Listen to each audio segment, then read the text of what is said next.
What's up, everybody, and welcome back to another episode of Blood on the Razor Wire TV, where we bring it to you real and we bring it to you raw. Today, we got a brother that became a correctional officer that was once upon a time affiliated with MS-13, but we'll get into his story. Tell the people who you are, and let's talk a little bit about you, brother. All right. My name is Hernandez. I started with Whiteville Correctional Facility back in February 2020, once I got back from the Army. And started as a correctional officer.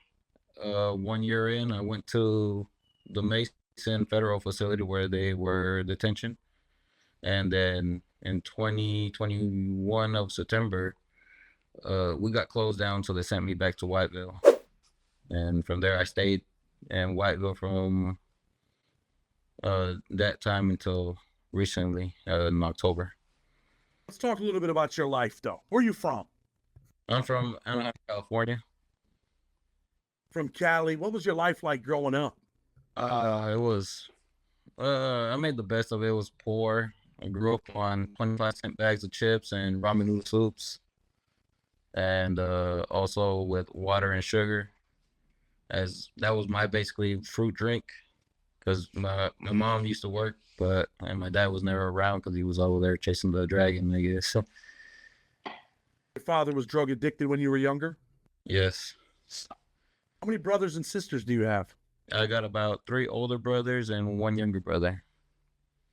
And what did your brothers do with their lives? I mean, are they living law-abiding lives? Are they jammed up? Are they? My oldest brother, he graduated from a college, ITT Tech, but he went down the wrong path, got caught with some drug trafficking charges, I guess. And he had to do some Fed time, which was probably about 8 years, but they sent him to a state facility. You know, state facilities, they give you good time.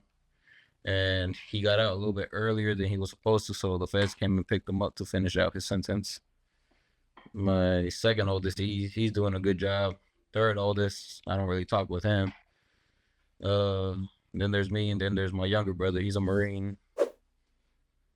You did kind of grow up kind of tough. You said, you mentioned before we started the video that your father was, a meth addict, and so life was tough, right? Yeah. And it was still tough in my teen years. When I was 16, I had my firstborn, and I dropped out of school, worked 2 jobs, tried to get out of the life. And from there, once my wife finally graduated, she's still with me. It's my wife. Once she finally graduated from the University of Memphis and got her bachelor's, I decided to go back to school, got my high school diploma, got into West Memphis Police Department for a little bit, and they let me go because of the background as well. And then I went to the Army, came back in 2019, and decided I wanted to give law enforcement one more try, and then that's how I found corrections. Let me ask you this, right? MS-13 gang member as a kid. How do you get involved in that? I mean, obviously California, but kind of take us through that, because that ends up kind of destroying your career later on. Yes. Basically, I had the tattoo when I got jumped in. You had to go do a few things to earn it, and going around the neighborhood, they know who's struggling and all that, so they'll approach you. They'll give you a little bit of food here and there, keep you hungry basically to come back. So, so you could keep getting fed. There was times where I didn't eat. There was times where my stomach was hurting in the morning, because I wouldn't eat, because there was never really anything good to eat at the house. And then over time, I eventually got jumped in, and I started out as a lookout.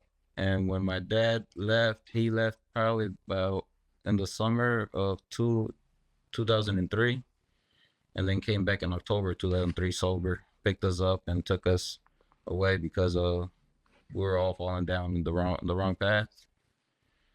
And from there, we started back in Memphis in 2003. And when you leave California, does the MS-13 thing kind of fade out because now you're in Tennessee? it faded out a little bit, but you have, when Hurricane Katrina came, all the people from New Orleans in 2005, they came to the middle school I was at, and all the black kids from New Orleans were like, "Why do you guys hang out with the Mexicans? we don't fuck with the Mexicans over there. And next thing you know, they started jumping all the Mexicans out of nowhere.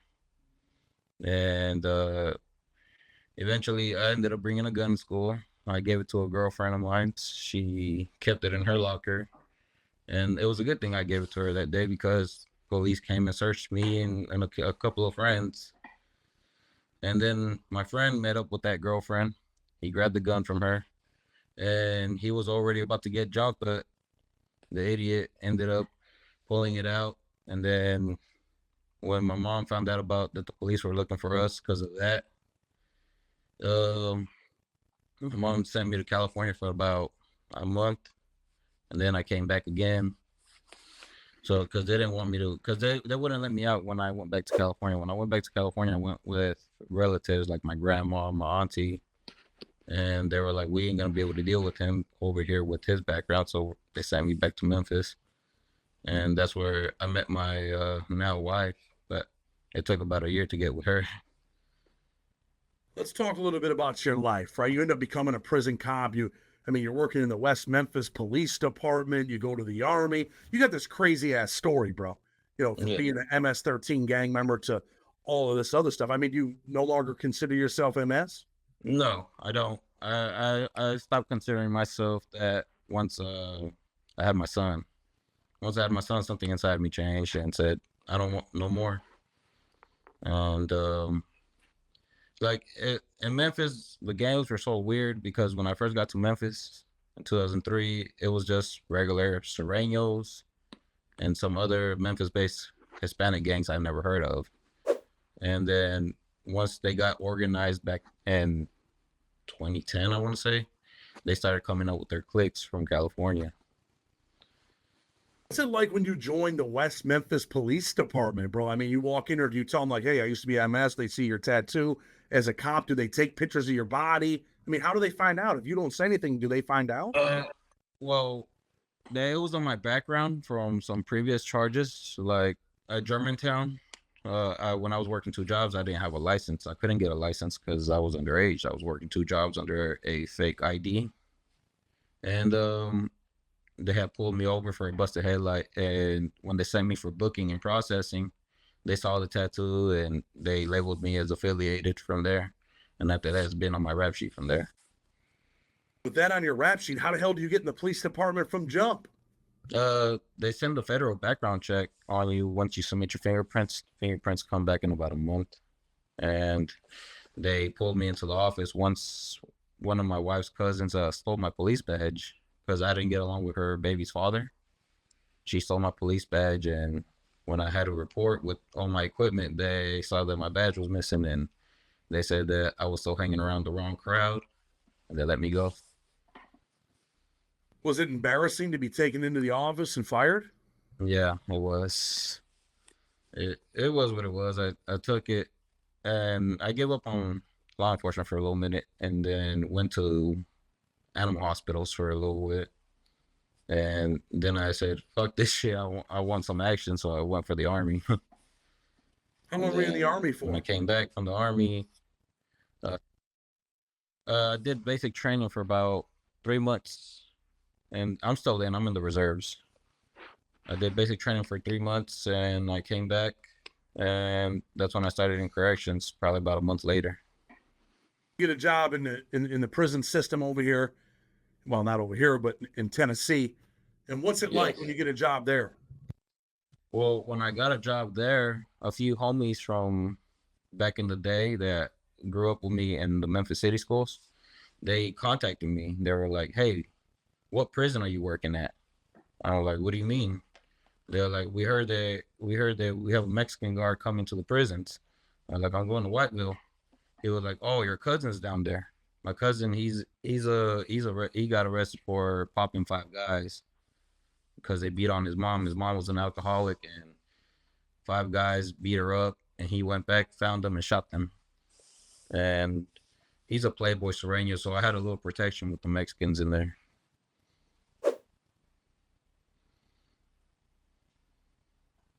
All right, so let me ask you this, right? You get a job there. How long are you working there? At Whiteville, I was at Whiteville for 11 months the first time. and then that's when I transferred to Mason before Mason closed. And then once I transferred to Mason, I was there from January 4th of 2021 all the way to September 28th of 2021. And they sent us back because the facility closed down. So now you're working in this prison. I know they kind of had a name for you. What was the name they had for you? They called me Horrendous. Tell the people why they call you that. I was the guy that they sent to your cells to go handle business. Who sent you there? The boss? I mean, the other cops? Other officers like STG. I had an STG. I thought he was my friend, and he ended up turning me in about my brother. Because he was one of those guys that he had to have the new girls. You know, his name is Kevin Scott. Kevin Scott, if you're watching this, fuck you. But yeah, he was one of those guys that had to have the new officers all the time. I always try to hook up with them. Word was that he was one of the main guys that were dirty, that was getting the new officers to bring stuff in, and the new officers were getting caught, but they wouldn't turn them in. And some of those pictures of I don't know if I sent you the picture of the officer that was arrested. She was in cuffs and getting in the squad car. That was one of his females. And that was when me and him started bumping heads because his female got caught. Let me ask you this. I mean, you sent me some pictures where you're kind of macing the dude. Not Yeah. kind of, like you're spraying this dude. Maybe I'll put the picture up on the thumbnail. I don't know. You're spraying this cat down. What are you spraying him for? That was the second spray. You know, I was in the zone, so I was running kill call that day. I was running the movement in the hallways, and that female that was right next to me, she was escorting him to medical. I was looking down from the corner of my eye. I saw the movement where he pulled away from her very aggressively and caused her to stumble. So I sprayed him in the back, and then I went around him. I told him to get on his stomach, and sprayed him again. But he had cuffs on. That was just me being horrendous again. Maybe you still had that street shit in you and not that cop shit. Well, I did it in front of his homies. Those were his homies. Those were Vice Lords that were right there at the kill call window. Did you feel some kind of way against certain prisoners, certain gang members? No, I didn't. A lot of the inmates, they really had respect for me because I was always the same. You know, I would kick back, talk shit with them, and you know. But when it was time for me to get called to do business, it was just business. It was nothing personal. You talk about doing business. Tell the people what that means. They call you to do business. What are you doing specifically? Going to their cell and knowing that they have shit in there, I was going in there to take their shit. So I will go conduct the cell search. They will become defiant one because you know they got the burner phones, they got all the contacts of the people that brought them the stuff, the dope, the money, and when they knew that I was there for that, they would try to fight me for it. I wasn't going, so it was time to handle business right there.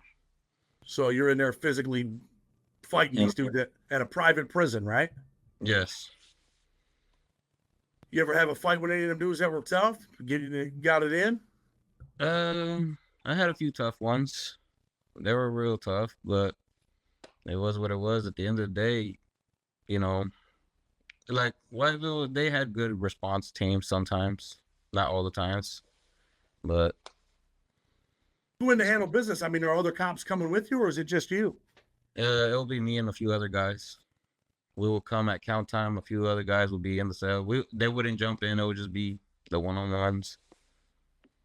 You're in there getting a one-on-one with an inmate. Yes.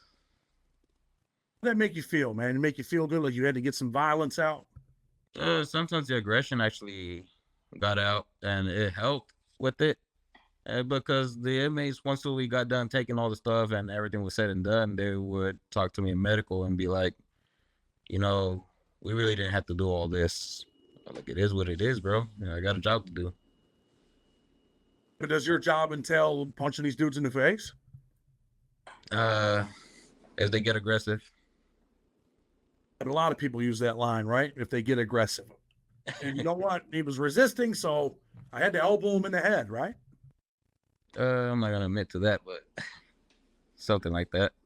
Fine. I knew a lieutenant that used to say, you know what, I never let the truth get in the way of a good incident report. You ever hear that before?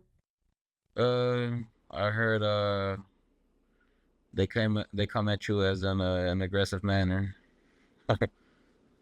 I mean, you guys know what to put in the report. We're not saying that you falsified any reports or anything, but I mean, you guys know what to do, right? Yes, we do. Is there a part of you that dislike prisoners? Pedophiles, anybody that attacked women and children, I despise those. Like whenever a Mexican, I'm not gonna lie, whenever a Mexican will hit the yard, the word will come to me about who they were. I would personally look up their charges, and if they had bad charges, hey, no go.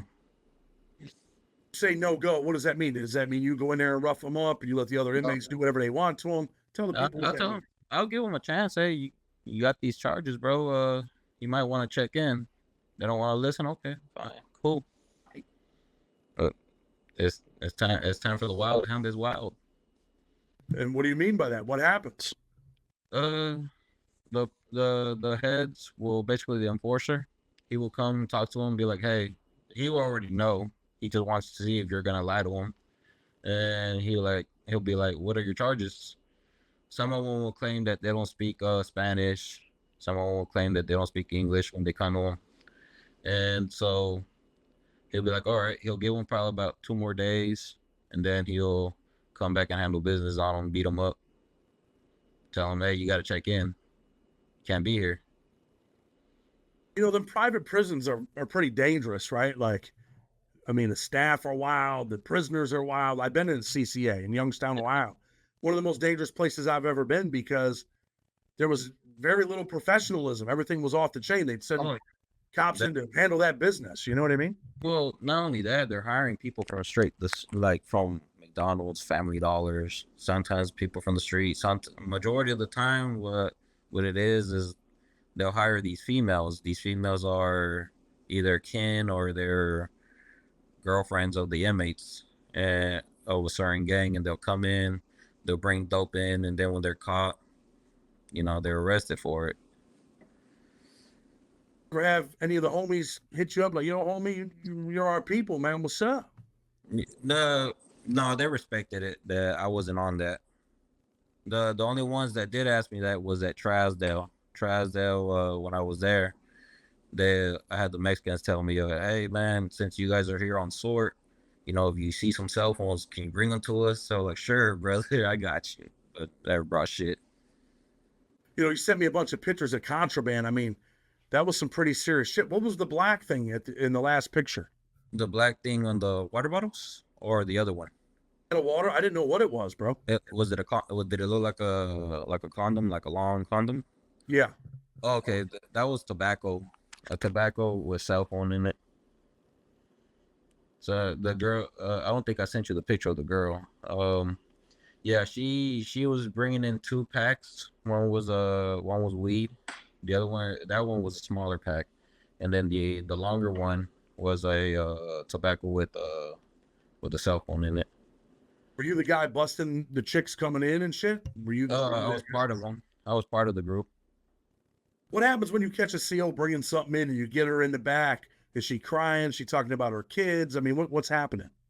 Well, basically, when we catch them and we see something's off, we'll hold them up front. We'll call for a supervisor. Supervisor will take them to the back. We'll wait around. We'll have the canine dogs sniffing around their car, see if they'll lurch on their car to get probable cause to search it. And then once we get probable cause, local PD is also called. OIC is also called. And OIC questions her, interrogates her, who she was bringing it in for, and all that. And then after that, they leave in cuffs. Ever start crying to you like, please don't do this. I got a family. And I got a family too.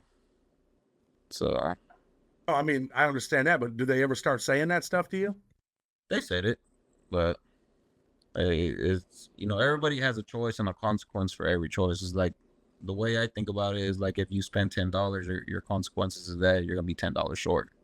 So Hey, listen, I respect it. Let me ask you this though. You ever worry for yourself, like putting some hands on some of these cats that you might end up in prison? I did.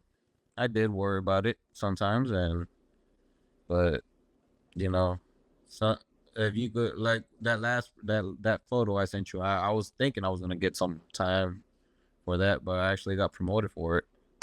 I went on admin leave for about 2 weeks. I missed my SORT training that time, and when I came back, I was back as a CO for about a month, and then that's when I got promoted. Voted to what position? Sergeant. I was a corps sergeant at night, and then for 1 month, and then my lieutenant got fired, and I was acting lieutenant for the remainder of my time until I went for K9. The lieutenant get fired for? She falsified documents to be out of work for the holidays. Yeah. Wow. I know you talked a little bit about violence, right? I think in the email. What was some of the things that you've seen and experienced there in a private prison, violence-wise? Oh well, I was in class and they had hogtied this one young white boy. He apparently he put a pre on some high ranking blood, and the blood put a hit out on him through his people. Some white guy hogtied him and stomped him out. They found his teeth all the way to the back of his throat. He was dead by that time. And then there was another situation where one Crip ended up stabbing his own cellmate. He was a Crip as well. He stabbed him right here in the carotid. Just one good gash. Bled out in seconds. And honestly, I thought it was a white guy, but it was actually some light-skinned black dude. And the guy that did it, he was so nonchalant. Oh, I don't know what happened. So like nothing happened. And it was over a $20 debt. For a $20 debt, lost his life. Uh-huh. A little $20 high. Let me ask you this. When you go home at night and you see stuff like that, did it bother you or was it just another day at the job? Sometimes it did. Sometimes my wife didn't like that part of me. That sometimes I would be waking up in the middle of a nightmare or something. And one time I actually did swing a pillow thinking I was in the middle of a fight with an inmate. When I first started, they always had me in a restricted housing area. So when the inmates, some inmates will bust out of the cells or will bust out of the showers. And like when I first got back from Mason, the first incident I had, 2 bloods popped out on me. They were attacking another blood member, and the blood member I was escorting, he was in cuffs, and they started assaulting him. But since I was the CO there, they came at me as well. So I sprayed one. He went down fast, and I had to throw hands with the other one. And I'm very well trained. I'm not gonna say I'm the baddest motherfucker out there, but I'm very well trained, and my training kicked in. Put him in armbar and had him with his hands behind his back. It was a good 3, 4, 5 minute fight. How big are you, man? I'm about 5'5", man. You're just a little fella. You're in there beating up these bloods? Yeah, I guess so. I don't want these people to be out here talking about, man, that cop's capping, homie. But pretty wild system over there, man. Well, To see that stuff and to experience that. But eventually you lose your job over there, right? yeah, I eventually lost my job due to the background, the same thing as with Memphis, but that was the reason they gave me. I got on a STG conference call, and supposedly that was the green light for me to go, because they were like, hey, we've been looking for this guy. We don't need him here in that position, in the K9 position. So they got rid of me for that. You're on a security threat group call? No, yeah, I was on a security threat group call for my boss, for my IA. She was at a STG conference in another town with the STG officer, and they asked me, hey, can you get on that conference call for us? It's only a 30-minute call. I was like, okay, that's fine. So before I went on my daily searches, I got on that call. They asked me my name, and once they asked me my name, they asked me to repeat it again. And then from there, I heard cell phones going off in the background. I was like, I hope that's not for me. So probably about in the middle of the day, the warden called me into his office, and he was trying to save my job, but it was what it was. You can only do so much. So they pretty much get rid of you, but do they give you like a settlement, or they just say, "Hey, see you later, good luck"? They offered me a settlement once I got back from my admin leave. I was on admin leave for about a month, and they offered me a 16 grand settlement. 16 grand. What can you do with 16 grand, bro? Well, for the time being, it was because I was on admin leave with pay from August all the way to October, late October, and the 16 grand. That's basically like 4 months of pay on Tennessee salary, and that's basically like I was getting paid to look for another job. How much were you making a year as a cop over there? Um, Last time when I was just a regular correction officer, I made about 90K because we were working on 4 and 2 schedules. With overtime, without overtime, what are you getting? Probably about a good 40 grand. I ask you that because a lot of these federal prisons, like staff aren't showing up, they're understaffed. And I say, man, people ain't coming to work for 40 or 50 grand no more. They're not working. That's not a good job no more. But I mean, if you're making 90 grand, you were doing pretty good taking care of the family, right? Yes. What's it like when the warden tells you, hey, man, I got to let you go? Is it like, damn, man, like, Well, I already knew he was gonna let me go before he even told me. Other sources at the prison called me and told me, "Hey, they're gonna let you go with some money." I was like, "Oh, fuck!" So when I went to go talk to him, I already knew what to expect. So I was like, you know, I basically kind of hinted at him. I was like, "Oh, that look on your face don't make it look like you got good news for me." do they ask you to see your tattoo? Did they take pictures of it? And yeah, well, the tattoo is covered. Well, when I went for West Memphis PD, I covered it up with my dog's name. So you I'll keep, send, I'll send you the picture of it. let me ask you this. Do you think that they kind of got that in the background and they're like, you know what? This guy ever gets out of line, we got to let him go. We got this as an excuse because you worked there for a long time, right? Yeah, I worked there for a long time, but it's like this: private prisons, they're gonna hire who they want to hire. With gang members, I've seen G's, I've seen Crips, I've seen Vice Lords, I've seen Blood officers, and none of them ever came up on the radar as gang members or never been a problem for that. All of a sudden, an MS-13, like in the prison system in Tennessee, they're mostly scared of a lot of Hispanics gangs because they will stab you for no reason if the time calls for it. Like we had a riot situation back in February of 2022. We had a hostage situation where I was working that morning shift and a restricting housing unit, and the Rockman had told me, "Hey, can you pop open a cell door for another Rockman?" I knew that Rockman already had a hit on him by the Bloods, so I was like, if he's locked up in there, I can't go pop. Stop doing what I'm doing to go pop his door. He's gonna have to wait till the next shift comes in because it was close to shift change. And then that's when the Rockman told me, "Well, go secure that pod door over there." I'm like, "Why?" He was like, "I can't tell you. I'm an inmate."